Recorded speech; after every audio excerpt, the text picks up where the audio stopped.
Kung tayo po'y nakapakinig ng salita ng Panginoon ngayon, may nadinig po tayo, may nabasa tayo, automatic, gawin natin ito. Sundan, dahil dito po nagsisimula yung pagkakatatag ng ating pananampalataya at pagiging matibay sa ating mga buhay.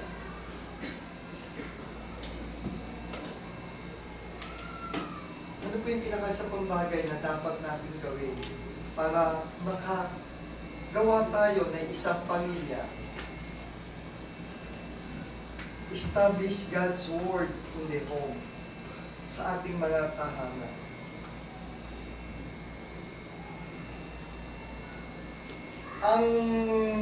Sa ilang mga pag-aaral po na sinasabi, bilang isang pinakamaliit na unit of institution sa ating gobyerno ay ang pamilya. Pero ito ang pinaka-importanting bahagi o unit ng ating lipunan. Ang bawat pamilya na kung saan ay kinabibilangan ng bawat isa sa atin. Dahil dito nagsisimula yung tunay na magiging kinabukasan ng bawat isa sa atin, lalo na ng ating mga anak. Ano pong binabanggit sa Deuteronomio? At ang mga salitang ito na ating inuutos sa iyo sa araw na ito ay sa iyong puso at iyong ituturo ng buong sikap sa iyong mga anak. At iyong sasalitain tungkol sa kanila pagka ikaw ay nakaupo sa iyong bahay at pagka ikaw ay lumalakad sa daan at pagka ikaw ay nahihiga at pagka ikaw ay bumabangon. Excuse mo, pasensya na po. Muli, dinihita ko po yung salitang sa iyong puso, iyong ituturo ng buong sikap sa iyong mga anak, at pagkatapos po yung ikatlong bahagi, iyong sasalitain. Mayroon pong tatlong pangunahing mensahe ang Deuteronomio 6:7. At ihatiin po, inati-hati ko po yan. Una po, sa iyong puso. Isa puso mo muna ang salita ng Diyos dahil hindi sapat ang alam na may alam lang tayo. Madalas, lalo na pag magaling ang memory nyo, ako mahina na po ang memory ko mula nang ako ay napukpok ng maraming subjects o tinuturo po. Wala na po, dahil siguro sa edad ko na to, ay humihina din po. Actually, pag edad nyo ng mga 50, ewan ko lang po kung sino dito ang mga 50 malalakas pa ang memory. Kung minsan salamin ko, nakakalimutan ko kung saan ko nilalagay. Baka kayo ay kapatid ko na rin po sa ganito, no? Madali na po ako makaalala. Kung kaya pagdating ko sa memorization dati, ay marami akong alam na chapter and verses. Madali ako mag-memorize. Yun po ay strength ng mga kabataan. Hanggat kayong mga kabataan, tandaan ninyo, hanggat kaya nyo magpasok ng knowledge at ay younger age ninyo, gawin ninyo. Dahil ito yung matatandaan nyo pag kayo'y nagkaedad. Nandiyan na yan sa utak eh. Huwag lang kayo mauntok o babatukan ng tatay o ng nanay, ay baka maagos, maalon, mawala. No. Okay po. Hindi sapat na kung saan ay nagbabasa tayo. Nakikinig tayo ng mga chapter and verses. Naintindihan natin. Tapos kinabukasan, wala na. Pasay na.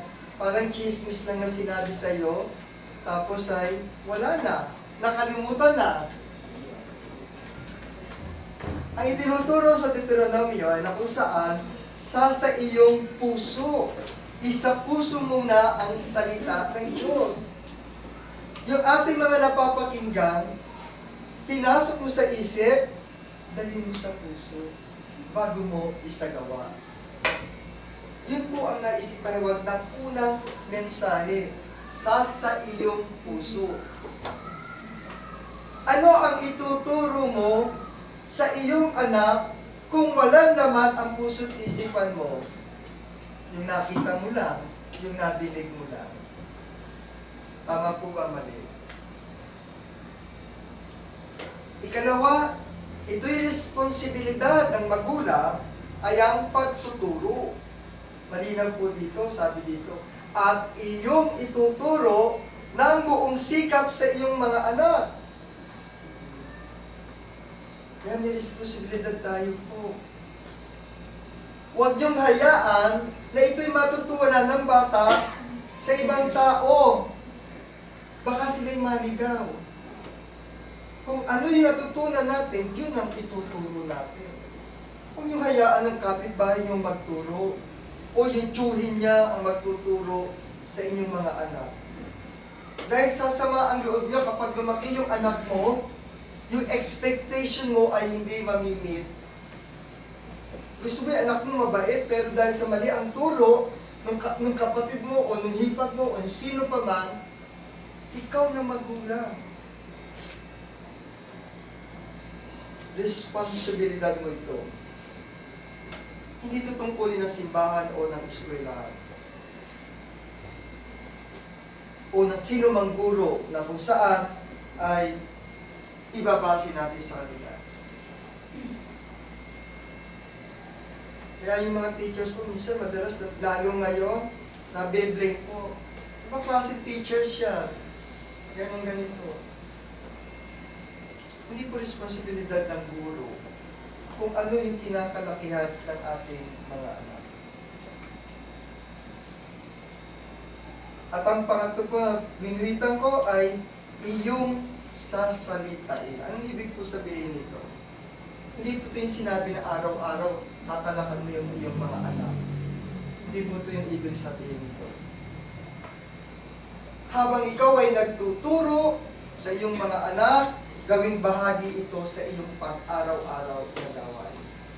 Alam niyo, ang bata, sa totoo lang po, ako nagpalaki din po ako ng mga anak. Hindi po ang madalas na sinasabi mo na paulit-ulit ang sinusunod ng bata. Kung hindi kung ano yung nakikita na inaasal mo bilang matanda. Naniniwala po ba kayo doon? Subukan mo magsugal ka, tatay ka. Mag-inom ka. Ewan ko pag wala lumabas sa anak mo na sugarol at manginginom. Mayroon at meron. Dahil nakikita sa iyo eh.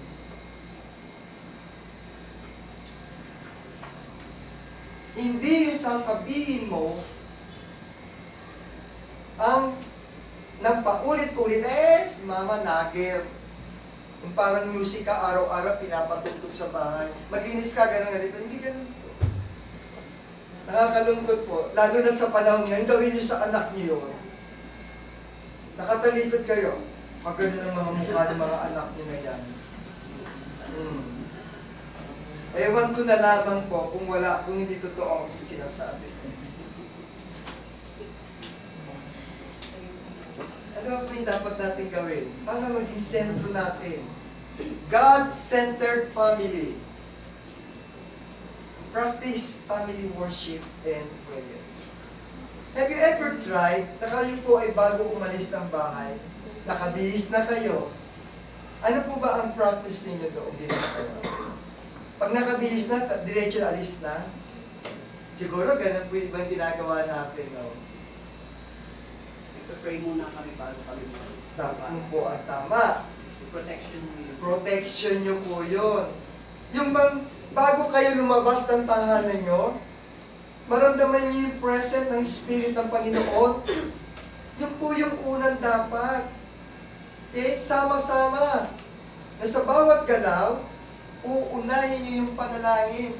God, salamat po sa araw na ito, binigyan mong pagkakataon sa aming pamilya na maghanda at makatungo sa iyong simbahan.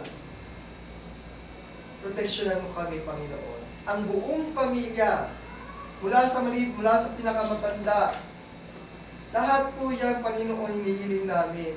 Magkaroon ng kapayapaan ang buong maghapon namin.